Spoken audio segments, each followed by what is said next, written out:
다른 데서는 성가 연습이 참 일입니다. 일요일 날 놀지도 못하고 연습하고. 근데 우리 교회 얘기 들으니까 성가 연습하는 시간이 그 자체가 얼마나 은혜롭고 기쁘고 그 좋은 시간인지 모른다고 다들 즐거운 마음으로 참석한 걸 봤습니다. 우리 순 중에 제일 잘 되는 순이 또 탁구 순도 있지만은 이 찬양 순이 제일 잘 되지 않나 싶습니다. 예, 감사합니다. 오늘은 창세기 2장 7절 말씀, 잘 아는 말씀입니다.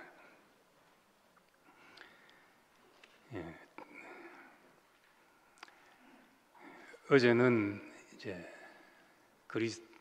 사도들과 선지자들의 터 위에 우리가 세움을 입었다는 말씀을 했습니다. 그 터는 예수 그리스도십니다. 사도들과 선지자들이 닦은 터, 우리 인생의 기초가 되는 그 터가 예수 그리스도입니다. 근데 이제 그리스도는 만유시고 또 만유 안에 계시느니라 하는 말씀을 드렸는데, 이제 최근에 목사님도 몇 번 얘기를 하시고 만유 안에 계신 그리스도, 만유를 포함한 그리스도, 옛날에도 그 말을 했었지만은 지금 그 말이 새롭게 알아진다고 이제 말씀을 하셨습니다. 저도 이것이 참 더더욱 중요하게 생각이 되고, 이번 집회 말씀 제목은 이제 세 가지로 이렇게 붙였지만은 그 내용은 전부 만유 안에 만유를 포함하신 그리스도, 그리스도는 만유시고 만유 안에 계신다는 이제 말씀을 드리고 싶습니다. 그래서 창조로부터 또 아브라함을 부르시고 이스라엘을 불러내시고 또 선지자들을 통해서 여러 말씀을 하시고 했던 그 모든 과정들이 예수 그리스도 안으로 기결되어서 그리스도 안에 다 포함되게 됐다. 그래서 우리는 구약의 어느 대목을 읽어도 우리는 이것이 그리스도구나, 그리스도를 말하려고 이 말씀을 하셨구나, 이렇게 알게 됩니다. 그래서 우리의 견고한 터, 늘 흔들리고 풍조에 밀려 요동하고 하던 인생인데 무엇에도 흔들리지 않는 견고한 자리에 우리가 이르게 됐습니다. 근데 이제 낮에 그걸 이야기하면서 이제 대속 구속 이야기를 했는데 재밌는 얘기거리도 되고 한 것 같습니다. 그 대속이나 구속이나 그 속량이나 단어는 같은 단어입니다. 속자가 들어간 것은 다 죄를 면하기 위해서, 속죄할 속, 죄를 면하기 위해서 값을 치른다는 뜻입니다. 그래서 옛날 성경에는 그거를 이제 구속이라고 번역을 했는데, 구속하니까 감옥에 가는 건지 천국에 가는 건지 사람들이 헷갈려 해가지고 그래서 개역 개정 성경을 번역할 때는 그 말을 다 속량으로 바꿨습니다. 신약 성경. 그래서 옛날 성경에는 구속이란 말이 있다가 사람들이 자꾸 오해를 해서 속량이라는 말로 바꿨고, 그 대속이라는 말과 함께 영어 성경이나 번역은 다 같은 단어입니다. 영어로도 한자로도 다 이제 같은 말인데, 우리는 이제 이 말을 정확하게 표현하자면은 구속의 결과로서 우리가 위치가 회복되고 하나님이 쓰실 수 있는 사람으로 회복됐다는 얘기를 하고 있는 것입니다. 그러니까 이제 이거는 우리가 단어 선택을 잘못한 것이죠. 구속이라는 말을 쓰면 계속 오해가 생길 수가 있는 말이고, 차라리 위치 회복이나 또 뭐 회복이라든지 그것이 더 적합한데, 또 이제 목사님한테 그 이야기를 전에 한번 드리니까 그 회복이라는 말도 다른 데서 다 회복하면은 초대교회로서 회복, 이런 의미로 쓰기 때문에 또 오해가 생긴다. 그래서 참 이게 오해 없는 말이 참 찾기가 힘듭니다. 이거 우리가 같이 고민해 봐야 될 문제입니다. 우리가 말하고 있는 인격의 회복, 사람의 위치를 회복하는 것, 하나님이 쓰실 수 있는 사람으로 되돌려지는 것, 우리가 이것을 그냥 이렇게 말하든지 또 더 적합한 단어가 있으면 더 좋겠다는 생각이 듭니다. 그래서 이 대속과 구속이 바울이 다 사도들이 그렇게 전해놓은 데서 바울은 한 발 더 나가서 예수 안에서 내가 있구나 하는 것을 발견했습니다. 그러니까 그것들이 다 바울의 복음에 이르기까지 그 밑거름이 됐던 것이죠. 저는 이제 어릴 때 아버지도 고아원을 하고 또 이모부도 고아원을 하고 해서 고아들하고 같이 구제품 옷을 그 박스가 오면은 풀어가지고 하나씩 집어 입고 이렇게 했습니다. 지금 저는 구제품 옷을 전혀 안 입죠. 제가 또 뭐 구제품 옷 그때 좋았다고 입으라고 말한 사람도 아니고 전혀 안 입지만은 그때를 생각하면 그 옷이 너무 감사한 거죠. 뭐 지금 우리도 옷이 다 남아서 그런 처지니까 또 어딘가로 보내지지 않겠습니까? 그것도 필요한 데가 있고 그때로서는 그 옷이 뭐 들어와서 하나 마음에 드는 거 골랐을 때 너무 기분도 좋았었고 새 옷 사 입는 건 부담이지만은 그런 시절이 있었습니다. 그걸 내가 지금도 그때 좋았으니 지금도 구제품 옷을 입자는 것이 아니라 그때를 생각하면 그것도 감사했던 것이죠. 그것도 감사하고 내 인생에 지나간 모든 과정들이 다 귀중하고 지금의 오늘의 이때까지 하나도 버릴 것이 없다고 우리가 고백한다면은 우리가 지금 이 자리에 이렇게 구속의 은혜를 누리고 있는 그 은혜를 누리게 한 지나온 많은 사람들의 길에 대해서 우리는 그때를 소중하게 생각하고 이제 감사하자는 이야기를 드린 것입니다. 제가 지금 구제품 옷을 입고 돌아다닌 사람이 아닙니다. 창세기 2장 7절을 우리가 다 잘 아는 말씀입니다. 여호와 하나님이 땅에 흙으로 사람을 지으시고 생기를 그 코에 불어넣으시니 사람이 생명이 된지라. 우리가 이걸 너무 많이 아주 중요하고 또 자주 쓰고 많이 쓰는 말씀이니까 좀 이것을 정확하게 알고 상세하게 좀 알 필요가 있습니다. 다른 번역들을 이렇게 보면은 한글 번역인데 번역이 다 다르게 되어 있습니다. 보통 많이 보는 개역 개정에는 옛날 성경 그대로 해서 생명이라고 번역이 되어 있습니다. 그리고 새 번역에는 사람이 생명체가 되었다 이렇게 말합니다. 생명체가 됐다는 말은 생물이 됐다는 말입니다. 그리고 험정역 킹 제임스 버전을 한국말로 번역한 데는 살아있는 혼이 되었다, 산 혼이 되었다 이렇게 번역되어 있습니다. 그래서 번역이 대체로 이제 영어도 그렇고 산혼이라고 하든지 그냥 생물이라고 하든지 살아있는 존재라고 하든지 이렇게 번역이 되어 있습니다. 근데 이렇게 번역이 다양하니까 원래는 이게 무슨 말로 쓰여져 있는가 좀 알아둬야 되잖아요. 원래 산혼, 생명 이 말이 네페시 하야라고 히브리 말이 네페시 하야라고 돼 있는데 이 말은 이제 문자 그대로 번역하면은 그 생물입니다. 그냥 살아있는 존재다 이 뜻입니다. 그래서 창세기의 1장과 2장에 나오는 다른 생물들을 이끌어서 어떻게 이름 짓나 보시고 그때도 네페시 하야고 각종 생물들을 지었다 할 때도 네페시 하야입니다. 그런데 이걸 이제 헬라어 성경에는 푸시케 혼으로 번역을 했습니다. 근데 인간을 영혼육 이렇게 구분할 수는 있지만은 그것을 우리가 나눌 수 있는 것이 아니기 때문에 사실은 어떻게 번역해도 틀렸다 할 수 없지만은 사람에게 있어서 가장 중요한 특성이 혼에 있기 때문에 그 산혼이라고 번역하는 것이 이제 가장 타당하다고 많은 사람들이 보고 있습니다.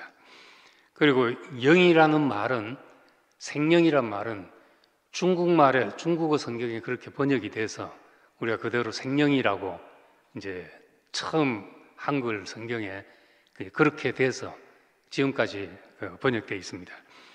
근데 히브리 말에 영이라는 말은 루하그라는 말이 따로 있습니다.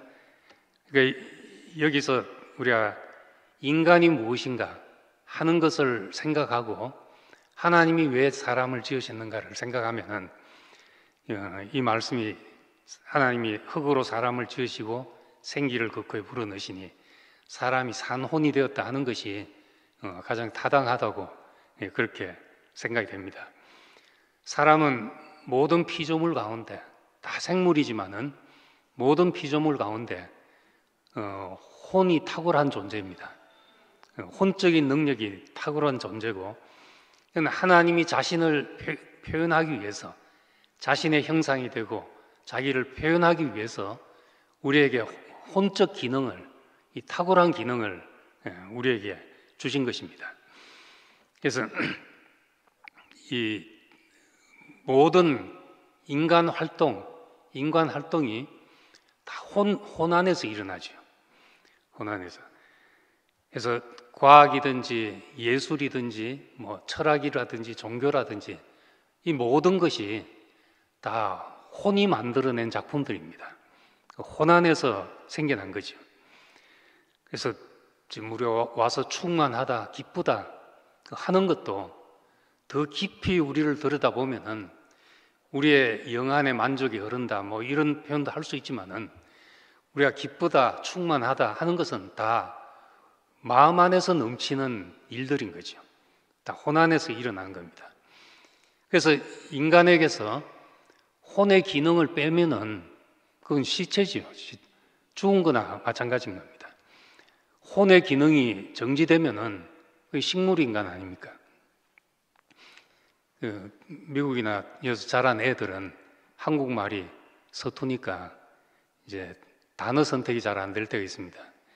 그래서 이제 식물인간이란 말을 표현을 못 해가지고 우리 애들이 할머니가 병원에 입원해서 지금 그 의식이 없는 상태라니까 지금 할머니가 야채인간이야 하면서 식물자가 생각이 안 나서 그 야채인간이냐고 그 말 듣고 나니까 식물인간보다 더 그 말도 괜찮겠다 싶어서 그래 앞으로 야채인간이라고 하자.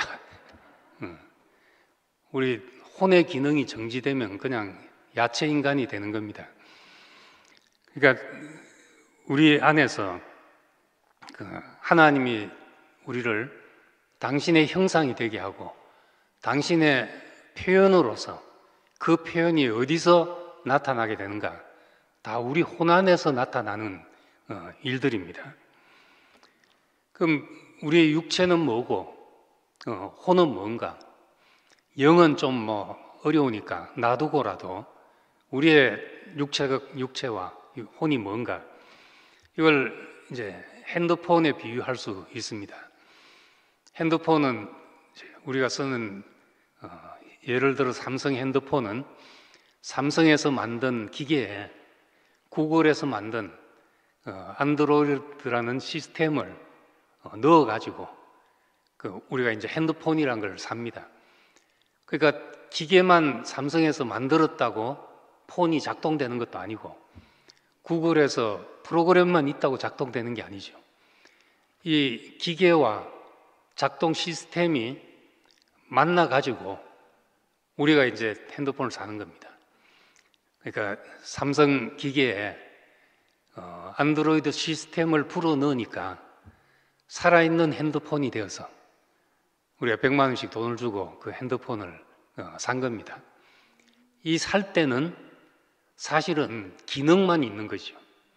기능만 있고 이제 그 핸드폰을 산 주인에 의해서 프로그램이 앱들이 깔려가지고 뭐 카톡도 하고 게임도 하고 또 이거 가지고 주식도 하고 뭐 다 하게 됩니다. 주인을 어떤 주인을 만나냐에 따라서 이 핸드폰은 이 돈 버는 이제 주식 투자 기계가 되기도 하고 또 어떤 사람은 게임 기계가 되기도 하고 열심히 문자하면서 카톡에 복음을 실어 나르는 이런 것이 되기도 하고 하는 겁니다. 그래서 하나님께서 창세기에서 우리를 흙으로 사람을 지으시고 생기를 불어넣어서 산혼이 되었다 한 것은 우리 핸드폰 뜯기 전에 살 때 기계와 같은 거죠.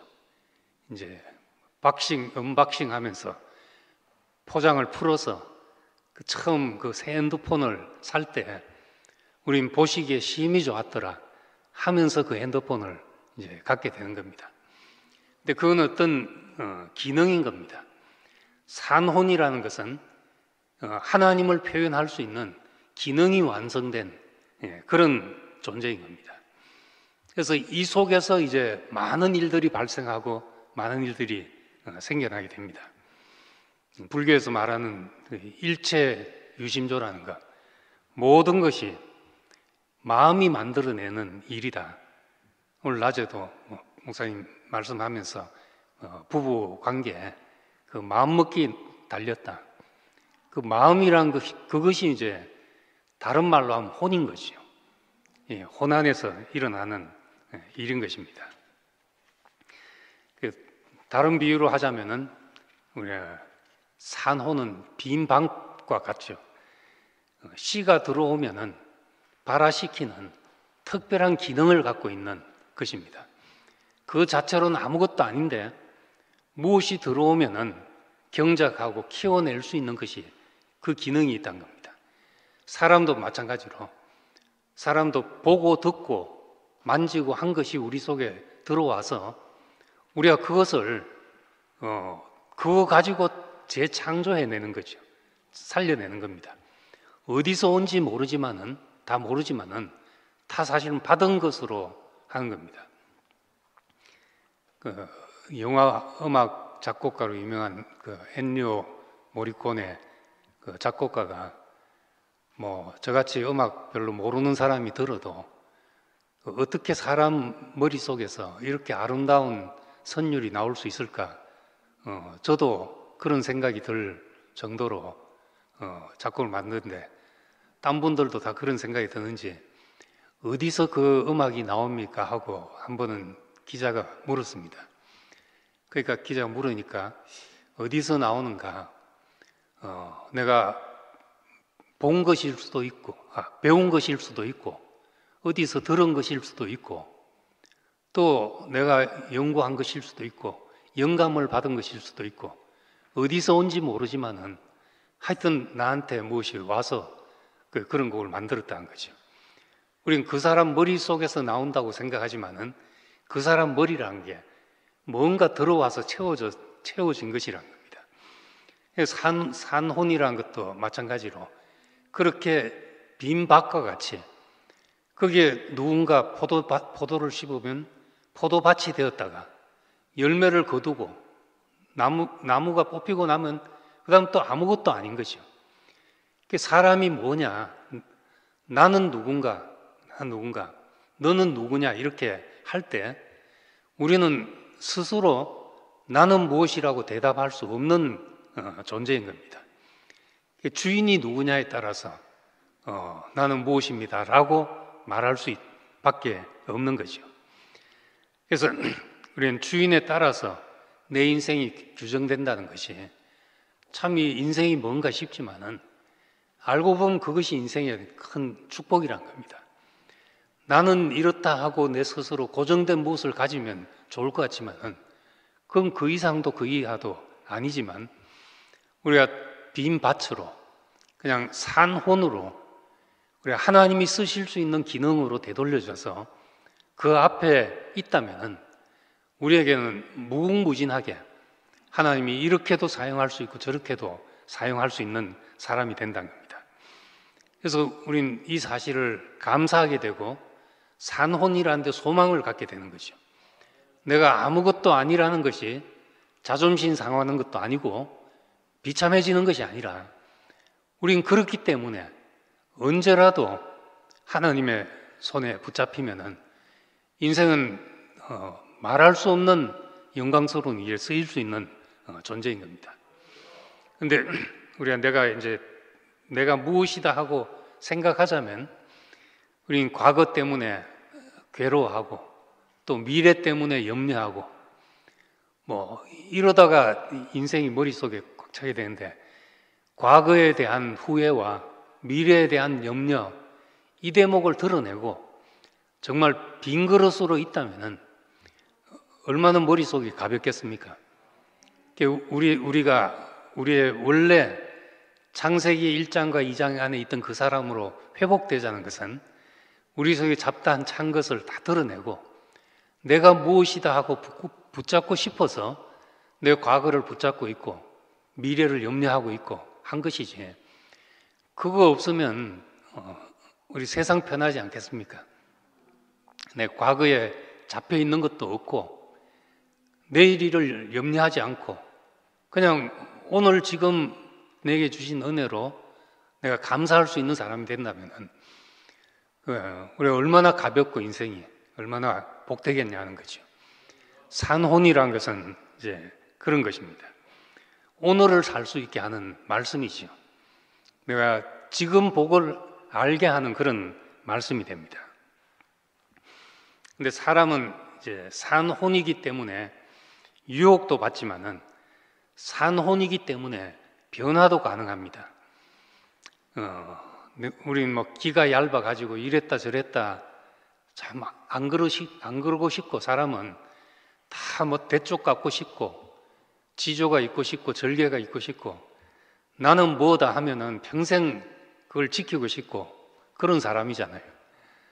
근데 나도 어떻게 이렇게 참 이 말 들으면 이 말이 맞는 것 같고 저 말 들으면 저 말이 맞는 것 같고 왜 그렇게 살아야 되나 싶은데 그것 때문에 유혹받기도 하지만 그것 때문에 하나님의 손에 붙잡혀서 우리가 변화되어서 연단받고 하나님 앞에 당신이 원하신 대로 빚어질 수 있는 사람이 될 수 있다는 겁니다.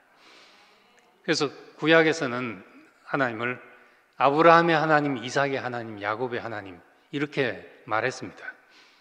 왜 많은 사람이 있는데 모세의 하나님도 있고 다윗의 하나님도 있는데 왜 아브라함의 하나님, 이삭의 하나님, 야곱의 하나님이라고 이렇게 이 세 사람은 왜 성경에서 이런 특별한 위치에 있는가 하는 거죠. 왜 이렇게 불려지도록 이 세 사람은 특별한 무엇이 있길래 그러냐 하는 겁니다. 그런데 우리가 이 세 사람 속에 아브라함, 이삭, 야곱 속에 하나님의 백성이 반드시 가져야 할 체험과 다루심이 이 사람들 속에 있기 때문에 그런 겁니다. 하나님의 백성으로서 또는 하나님의 자녀로서 그 약속을 얻기 위해서 우리가 받는 어떤 다루심이 이 세 사람 안에 가장 잘 나타나 있고 모든 것이 드러나 있고 하기 때문에 하나님을 아브라함의 하나님, 이삭의 하나님, 야곱의 하나님이라고 그렇게 말하게 되고 우리를 부르셨을 때도 아브라함을 부르신 것처럼 이삭을 부르신 것처럼 야곱을 다루신 것처럼 우리도 그렇게 하시는 겁니다. 그래서 그 이야기들을 우리 이야기로 이렇게 보게 되는 겁니다. 하나님께서 다루신 결과로 백세 아브라함은 더 이상 자신을 의지할 수 없는 사람, 더 이상 자기를 자랑할 수 없는 사람이 되었습니다. 130세 야곱은 더 이상 내가 선호하는 것을 움켜쥘 수 없는 사람이 되었습니다. 태어날 때 그 움켜졌던 손을 130세에 대해서는 펼 수밖에 없었고 내가 붙잡고 있던 것을 다 놓을 수밖에 없었고 다 놓으니까 그 손이 축복하는 손이 돼가지고 바로를 축복하고 자녀를 축복하는 손이 됐던 겁니다. 이것이 이제 하나님의 다루심을 통해서 나타난 성숙이죠. 성숙한다는 것은 우리 몸이 성숙한 것도 아니고 우리 영이 어떻게 변화한 것이 아니라 우리의 혼 안에서 일어나는 일이죠. 만약에 우리의 혼의 어떠함이 없다면은 연단도 필요 없을 것이고 아브라함, 이삭, 야곱의 이야기가 우리에게 아무 의미가 없을 것입니다. 저는 참 목사님 말씀 들을 때마다 어떨 때 정말 깊이 굵은 선이 새겨질 때가 있었습니다. 한 번은 서울대에서 모일 때 그때 이제 여호와 증인이 와가지고 여호와 증인이 예수가 신이 아니냐 이런 이야기를 하고 삼위일체가 아니다 이런 이야기를 할 때 목사님 나는 그 삼위일체라도 상관없고 삼위일체 아니라도 관계없다 하면서 내 얘기를 들어봐라 하고 야곱의 이야기를 처음부터 끝까지 쭉 하셨는데 이상하게 그 여호와 증인을 향해서 들어보라고 했는데 그날 제가 충격받을 정도로 그 말씀이 그 은혜가 됐습니다. 그 야곱을 하나님이 다루셔서 어디로 이 사람을 불러가시는가? 어디로 불러가시는가? 아무것도 자기 원하는 것을 붙잡지 않았지만은 하나님의 축복이 있는 그대로 흘러가는 사람이 되었다. 이 사람이 요한계시록으로 말하자면 벽옥 같고 수정 같은 사람이다 하는 말씀이 저는 성경 처음부터 끝까지가 확 열리는 것처럼 그렇게 보여졌습니다. 왜 나를 부르셨는가? 왜 나를 이런 일을 겪게 하시고 저런 일을 겪게 하시고 왜 이 자리까지 오게 하셨는가? 그건 야곱이 가졌던 그 소망. 궁극적으로는 우리를 벽옥 같고 수정 같이 하나님의 축복이 빛이 있으면 그 빛이 있는 그대로 비치도록 하나님의 축복이 있는 그대로 흘러내린 사람이 되게 하려고 그러시는구나. 그러기 위해서 내 안에 색깔과 모든 것을 다 배게 하시고 당신이 흘러내린 사람으로 전 그날 이제 그 말씀이 얼마나 깊이 소망이 된지 모릅니다. 우리를 연단하신다는 것, 야곱의 연단, 하나님 앞에 이렇게 아름다운 사람이 되는 것이구나. 그때 우리 이 연단을 알게 되니까 인생의 모든 문제가 이게 나의 괴로움이 아니었고 하나님의 연단이었구나 이렇게 보여지게 되고 축복으로 바뀌는 순간이 되었습니다.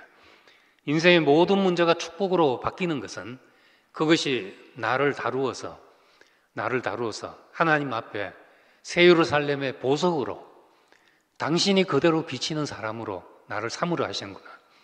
욥기에 있는 표현처럼 나의 가는 길을 그가 아신다. 그가 나를 단련하신 후에는 내가 정금같이 나오리라 하는 것이 전 그날 야곱의 이야기를 들으면서 소망이 되게 됐습니다.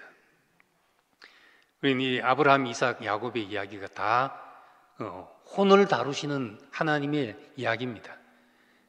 우리 안에 아무 자랑도 남지 않고 아무 가능성도 남지 않고 내가 붙잡고 싶었던 모든 것이 나아지는 순간 그때 하나님이 마음대로 하실 수 있는 사람이 되고 하나님이 나타나고 싶은 대로 나타나는 그런 사람이 된다는 겁니다. 이 혼이 이제 우리의 혼 속에는 늘 이 속에 하나님이 우리의 혼을 점령해서 당신의 표현이 되고 싶기도 하지만은 마치 밭에 끝없이 잡초가 나듯이 농사 짓는 사람은 거의 잡초와의 싸움이라고 그러더라고요. 잡초와 벌레와 그 싸움. 그러니까 잡초 뽑고 벌레 안 먹게 하고 이게 일이죠. 이런 일이 있지만은 이 흙 속에서 온전히 하나님이 원하시는 열매가 나자면은 혼의 복종을 통해서 된다는 겁니다. 신약 성경 고린도후서 10장 4, 5절에 우리의 싸우는 무기는 육신에 속한 것이 아니요 또 오직 어떤 견고한 진도 무너뜨린 하나님의 능력이라 이렇게 말합니다. 그러면서 모든 이론을 무너뜨리며 하나님을 아는 것을 대적하여 높아진 것을 다 무너뜨리고 모든 생각을 사로잡아 그리스도께 복종하니, 이것이 이제 우리의 싸움이라는 것이죠. 우리의 싸움은 이론을 무너뜨리고 높아진 것을 무너뜨리고 모든 생각을 사로잡아 그리스도께 복종케 하는 일입니다. 이 말이 달리 말하면 혼의 싸움이잖아요. 혼 안에서 일어나는 싸움인 겁니다. 그런데 우리 이 혼 속에서 바울이 말한 것처럼 육신을 따르는 자는 육체의 욕망과 이것이 생각 속에 늘 표현되고 나타나는 거죠. 뭘 하고 싶다, 뭘 가지고 싶다, 뭘 취하고 싶다, 이런 것들이 다 성경 표현들을 하자면 육신의 욕구가 혼 안에 나타나는 것입니다. 그런데 영을 따르는 자는 영의 일을 생각하나니, 영을 따르는 자는 영의 일을 생각하니, 어떻게 영을 따르는 자는 영의 일을 생각하는가? 저도 이건 어렵고 설명하기 어려운 문제지만은 쉽게 말하자면 우린 뭔가 사로잡히면은 그것이 내 생각을 지배하게 됩니다. 뭐 좋은 거 하나 보면 청춘 남녀가 정말 멋있는 이상형을 봤다. 그러면 그날로 온통 생각이 사로잡히게 되는 거죠. 눈을 떠도 눈을 감아도. 그런 노래도 있더라고요. 최근에 제가 들은 노래 중에 눈을 떠도 뭐 어떻고 눈을 감아도 어떻고 어딜 창문을 열어도 어떻고 뭐 그런 내용이 있던데, 그 기억을 하려면 정확하게 기억을 해야 되는데 하여튼 있더라고요. 그 사로잡히는 것이죠. 우리가 정말 사로잡힐 것에 사로잡히는 것, 이것이 우리의 혼의 구원입니다. 혼은 잘못이 없지요. 그냥 몸이 하고 싶어 하니까 내 생각 속에 뭘 먹고 싶고 뭘 가지고 싶고 뭘 하고 싶고 이런 것들이 내 생각에 올라오게 되고, 또 뭔가 내 눈에 보이는 좋은 것이 있으면 또 그렇게 되고, 하나님의 말씀이 들어와서 그리스도의 영광이 우리에게 보이면 또 우리는 그거에 사로잡히는 것입니다. 그러니까 이 혼을 탓할 수 없지만은 우리는 그 그리스도가 하나님의 아들들이 나타나기를 고대하는 것은 그것이 우리를 사로잡아서 하나님 앞으로 이끌어가기 때문에 그런 것입니다. 그래서 우리의 잠언에 보면은 무릇 그 마음의 생각이 어떠하면 그 사람됨도 그러하다. 우리의 그 사람됨이란 게 뭔가? 그건 다 생각이죠. 그 사람 생각이 그 사람의 사람됨이다. 그 사람 생각이 어떠함에 달렸다 하는 말입니다. 그리고 죽음이라는 것도 고린도전서 15장 26절을 보면은 마지막 멸망받을 원수는 사망이다, 그렇게 말합니다. 우리가 사망에 빠졌다 이렇게 말할 때, 사망에 빠졌다 말할 때 그 사람 몸이 죽었다는 말이 아니잖아요. 물론 마지막 멸망받을 원수는 사망이다 하는 그 사망이 그 타나토스라는 말인데, 그 찾아보니까 물론 육신의 죽음도 말하고 있지만은 비유적으로는 그 이름에 합당한 이름을 상실하는 것이, 그것이 사망이고, 넓은 의미에서는 죄로 발생하는 모든 비참한 상태를 사망이라고 이렇게 말합니다. 마지막 멸망받을 원수는 사망이다. 그 사망은 단지 몸이 죽는 것만 말한 것이 아니라 우리의 생각 속에 일어나는 모든 비참한 상태를, 그걸 사망이라고 하는 거죠. 그래서 우리는 그 뜻 그대로 사망에 빠졌다, 누가 사망에 빠졌다, 어두움에 빠졌다, 이런 이야기를 하게 됩니다. 그런데 우리의 구원도 이 혼이 새롭게 되는 거죠. 너희 마음을 새롭게 함으로 변화를 받아. 마음을 새롭게 함으로 변화를 받아. 그 말은 우리의 산 혼이 새롭게 된다는 말입니다. 하나님의 선하시고 기뻐하시고 온전하신 뜻이 무엇인지 분별하라.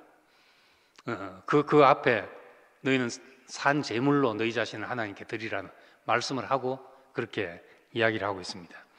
그것이 새롭게 되는 거죠. 그래서 이 신약 성경에 나오는 이제 목숨을 바친다, 목숨을 잃는다. 자기 목숨을 잃는 자는 얻는 자는 잃을 것이요 나를 위하여 자기 목숨을 잃는 자는 얻으리라. 나는 선한 목자라. 선한 목자는 양들을 위하여 자기 목숨을 버린다. 사람이 친구를 위하여 목숨을 버리면 이에서 더 큰 사랑이 없다.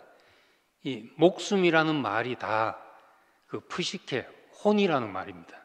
내 혼을 버린다는 말입니다. 자기를 잃는 거죠.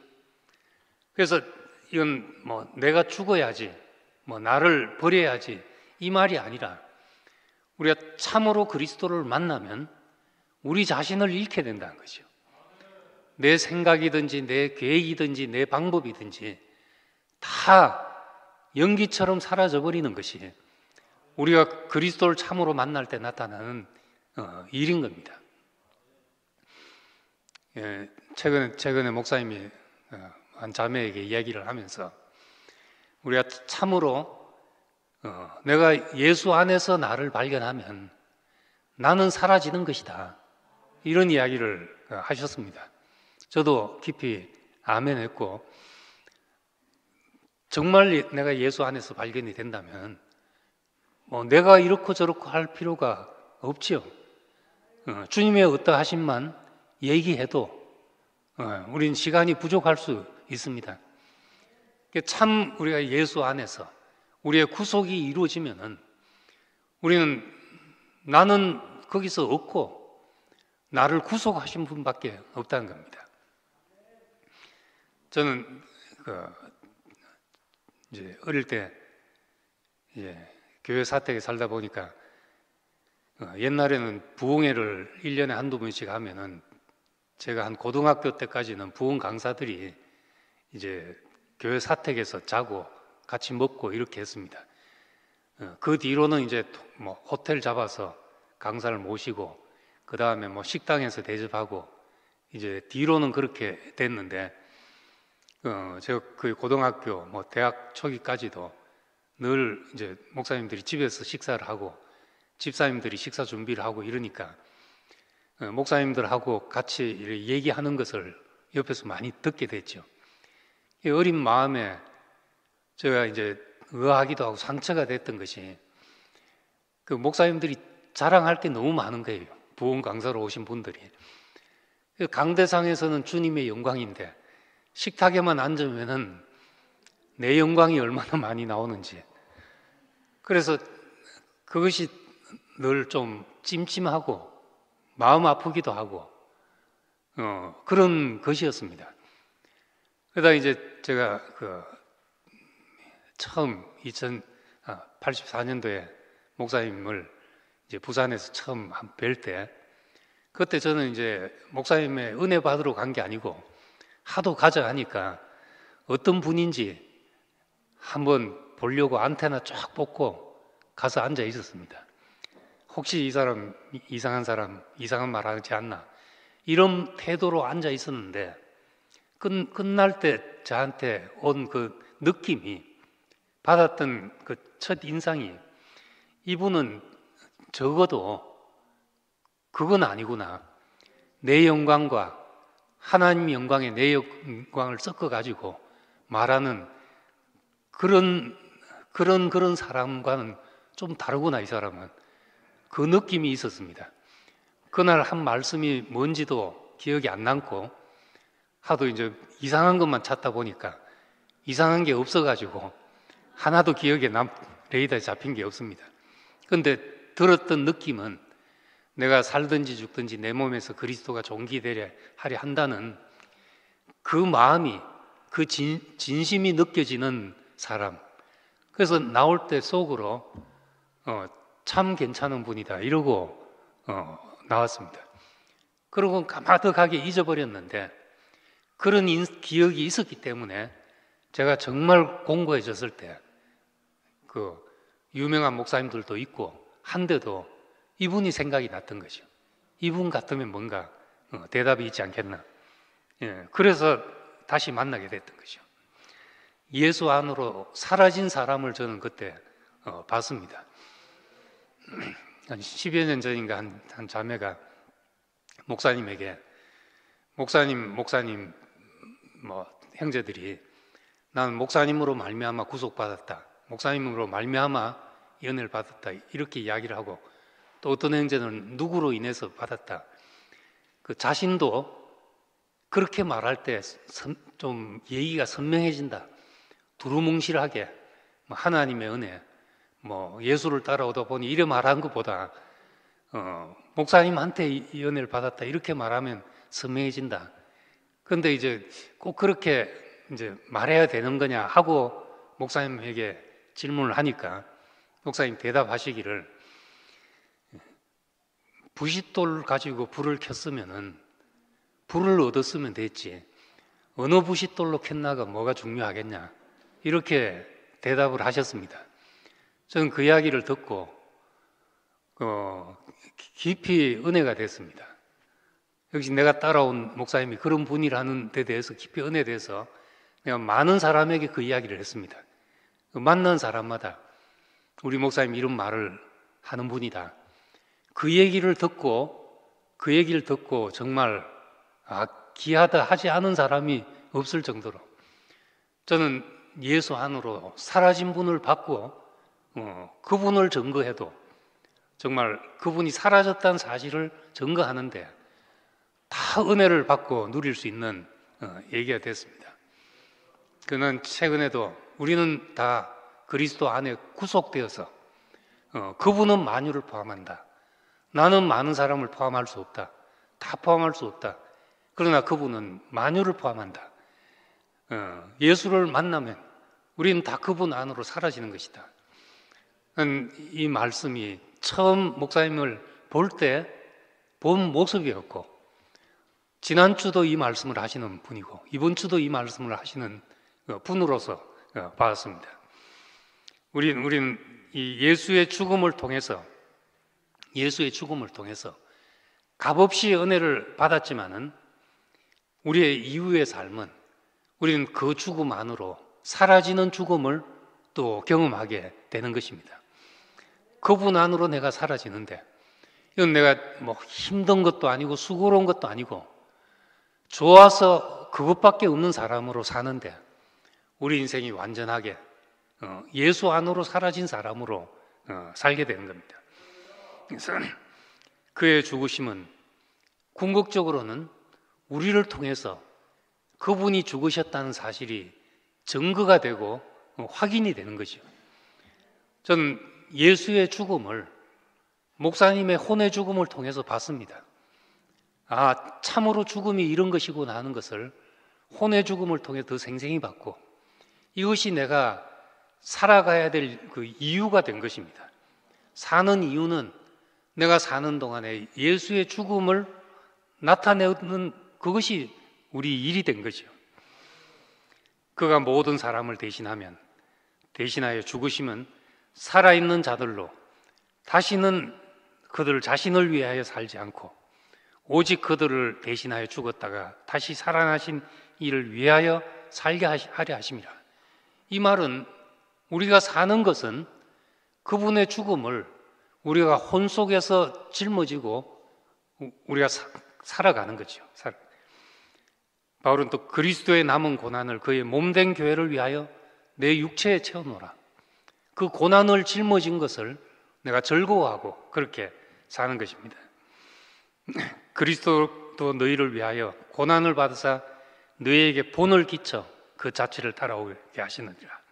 우리 이렇게 말씀하시니까 이런 말씀들이 나하고 상관없는 것이 아니라 이것이 다 내 생각, 내 뜻, 내 오름, 내 계획이 다 그리스도를 만나고 그 안에서 다 우리가 연기처럼 사라지는 것이 됐는데 우리에게서 죽음의 향기가 나게 되고 주님의 아름다우심이 나타나서 이것을 위해서 우리를 지었구나.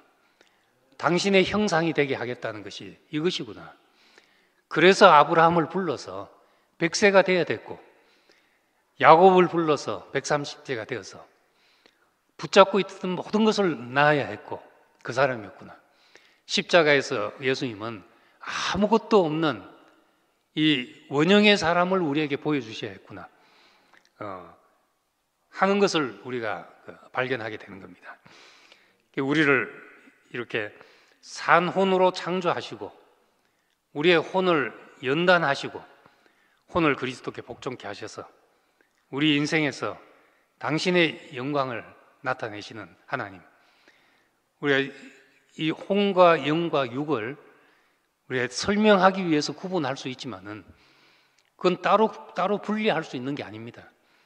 핸드폰에서 시스템만 빼버리면은, 지워버리면 아무 쓸모없는, 아무짝에도 못 쓰는 그런 것이 돼버리고 맙니다. 또 우리가 프로그램이 있어도 기계가 고장나면 또 못 쓰는 거죠. 따로 분리할 수 있는 게 아니라는 겁니다. 그래서 마지막에 우리의 영과 혼과 몸이 그리스도 예수의 날까지 온전하게 보존되기를 원한다 하는 소망을 말하게 된 것입니다.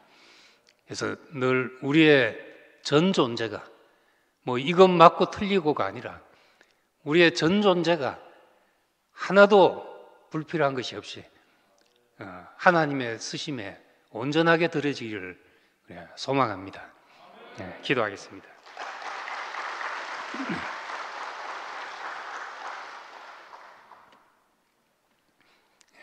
은혜로우신 아버지 하나님, 우리가 땅 위에 사는 동안 우리의 생각 속에서 참 수많은 잡초들이 나오고 수많은 엉겅퀴가 나지만은 주께서 친히 농부로 오셔서 우리 인생을 갈아엎으시고 경작하셔서 당신의 말씀을 씨로 심으시고 하나님의 나라와 그 의를 우리 인생 가운데 추수하시고 거두시는 것을 감사합니다.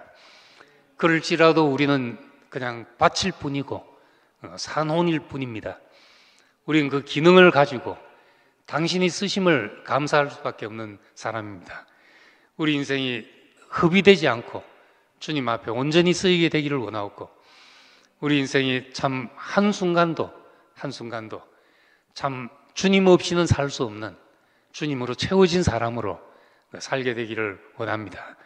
주 예수님 이름으로 기도드립니다. 아멘.